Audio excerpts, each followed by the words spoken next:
안녕하세요, 케부자입니다. 시청하시기 전에 구독하기, 좋아요 부탁드립니다. 네, 경기 침체를 눈앞에 두고 있습니다.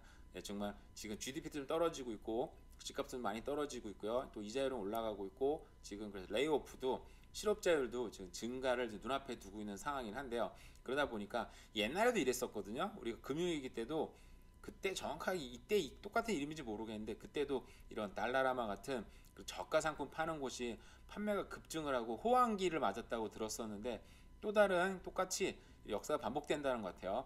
한 푼이라도 절약하기 위해서 달라라마 매출 급증 3분기 매출 12억 9천만 달러 10.8% 증가했다고 합니다.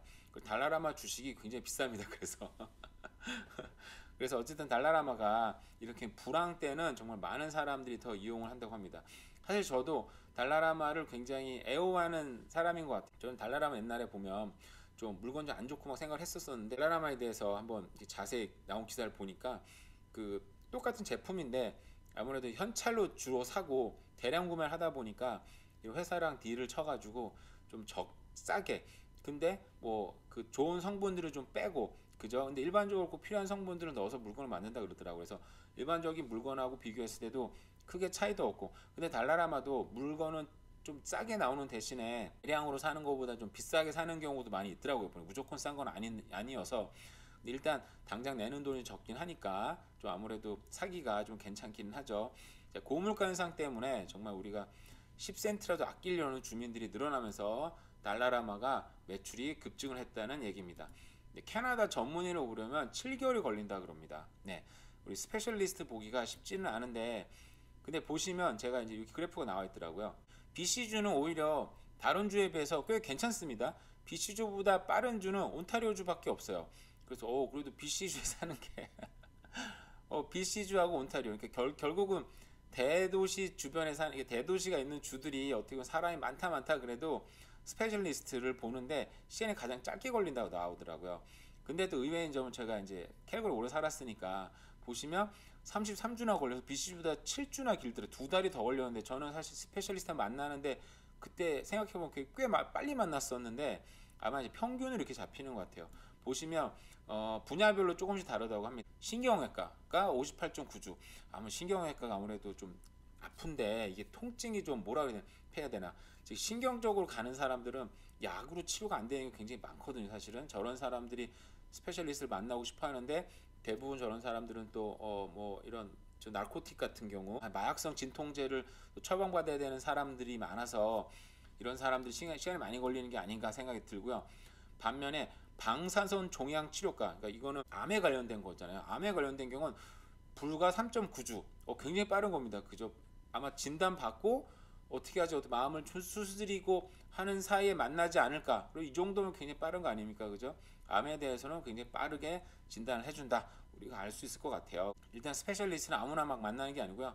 가정의 소견서를 받아야 만나는데 근데 가정의들이 소견서를 잘 안 주려고 하는 경향이 있습니다. 제가 왜 그런지 한번 의사를 만나서 물어봤어요. 그랬더니 별거 아닌데 자기가 소견서 써가지고 그 사람이 스페셜리스트 만나면 스페셜리스트라고 해도 대부분 자기 선배들이 많대요. 나중에 혼난다 그러더라고요. 너 왜 이런 거 나한테 이런 사람 나한테 리퍼럴 했어. 별거 아닌 건데 네가 해결해야지. 혼나는 경우도 있대요. 그래서 웬만하면 잘 안 해주고 저도 옛날에 만날 때 여러 번 가서 만나니까 그리고 시간이 좀 지나니까 이제 이 사람 어떤 에비던스가 쌓이잖아요. 이런 이유로 이제 만나야 된다. 여러 차례 왔고 시간이 좀 걸렸다. 이런 게 쌓이잖아요. 그래서 하여간 가정에는 여러 번 만나야 되긴 하더라고요. 근데 저는 BCG 와서 저 가정이 아직 없어서 저도 가정을 만드는 게 지금 문제긴 합니다.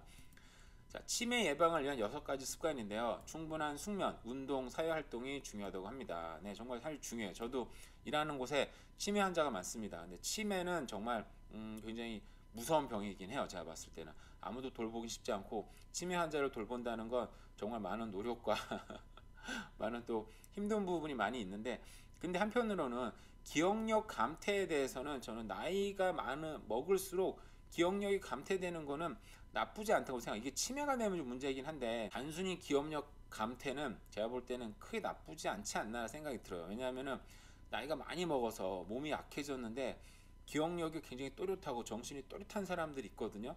그런데 건강하면 문제가 없어요. 제가 볼 때는. 근데 기억력은 멀쩡하고 입맛도 멀쩡하고 정말 이 기관은 막 너무 샤프한데 근데 나이는 먹어서 몸이 아파. 그러면 옛날처럼 활동하고 싶은데 누군가가 그걸 그대로 도와줘야 되거든요. 똑같이 해줘야 되는데 그 누군가가 없습니다, 사실은. 물론 이런 노인시설 들어와도 저도 뭐 롱텀 이런 데 근무를 하니까 돈을 낸다고 해도 사실상 일하는 사람들도 되게 바쁘고요. 그리고 가족이 아니잖아요. 또 돈 받고 일하는 사람들인데 가족처럼 해줄 수 없죠. 가족들이 해준다고 해도 그 가족은 자기 인생이 또 없어지는 거잖아요. 그래서 참 이게 그래서 나이가 정말 좀 먹으면 기억력도 감퇴가 돼서 그리고 입맛도 좀 줄어들고 뭘 먹어도 그냥 대충 맛있게 먹고 뭘 봐도 대충 좀 기쁘고 즐거워야지 정말 자기 신경 또렷해서 옛날처럼 안 돼서 막 짜증내면 그 자기 인생을 오히려 어떻게 보면 굉장히 힘들게 만들고 어렵게 만들고 자기 까탈스러울 성격이 자기를 정말 좀먹게 만드는 부분을 많이 봤거든요. 그래서 좀 더 성격이 어떻게 보면 좀 이지고잉하고 뭘 해도 좀 자기 기쁨이 많은 사람들이 나이 먹어서도 정말 즐겁고 어떻게 보면 되게 행복하게 사는 사람 많이 봤어요.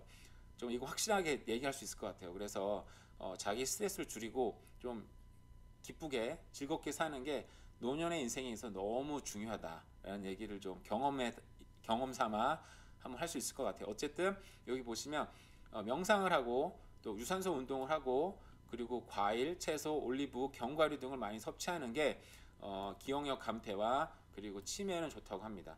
그냥 이상으로 우리 주말이어서 간단하게 알아본 여러 가지 상식이었습니다. 오늘 하루도 잘 보내시기 바랍니다. 감사합니다.